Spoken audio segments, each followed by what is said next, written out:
What's going on, guys? Welcome to another video. This week we're talking about the feelings and what you experience when you learn how to drive. I'm still learning how to drive, but I've been learning to drive for a little while, so I think I can recap some of the experiences I first had when I first started to drive. Let's go. Lifetime in repeat.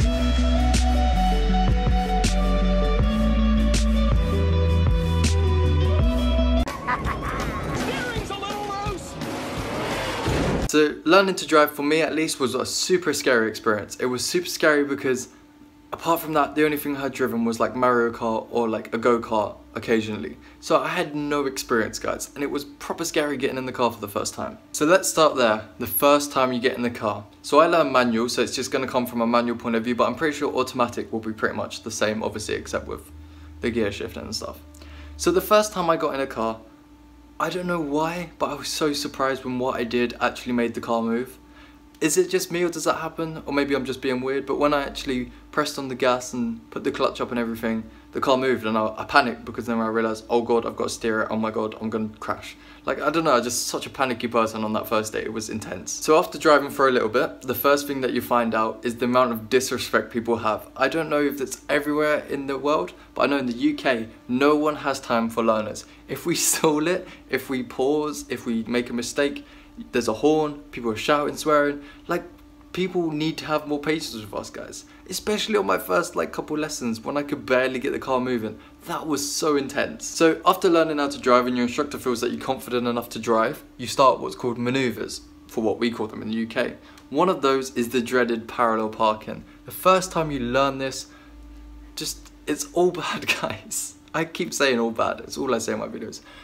You have to learn to turn the wheel here, and it's like no room for mistakes, and it's someone else's car that you don't know and you don't want to crash into. So the pressure is really mounting there, guys. And my next point is like a warning. Once you feel like you've got really comfortable with driving, don't get overconfident, don't think you're experienced and everything, because trust me, I've done that where I feel I'm confident, I just kind of take a step back and relax. I'm not really focused too much, which is not what you do on your driving lessons, and I tend to make mistakes, obviously, so don't do that, guys. Learn from me. So in the UK, before you can even take your practical test, you have to do your theory test, which in itself is pretty intense. So I recommend getting apps and just doing mock tests, which is what I did, and luckily I passed second time.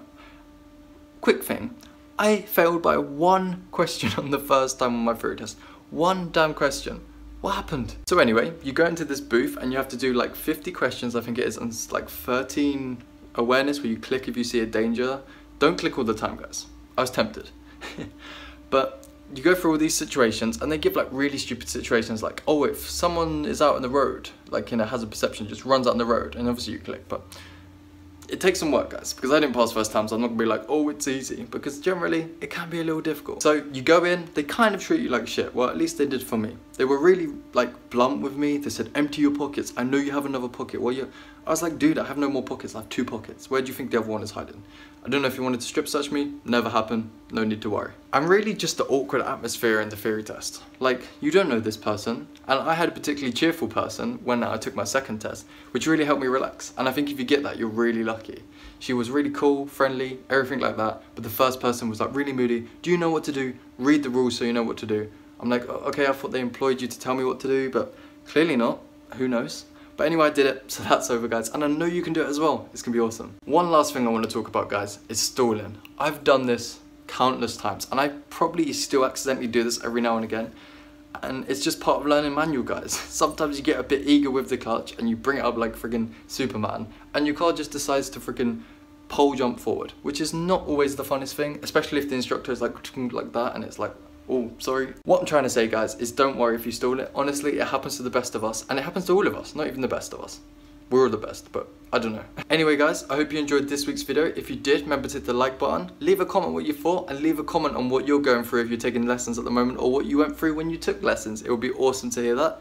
Remember to subscribe, so you can always keep up to date with me, and I upload every Sunday. So see you guys next Sunday. Peace, guys.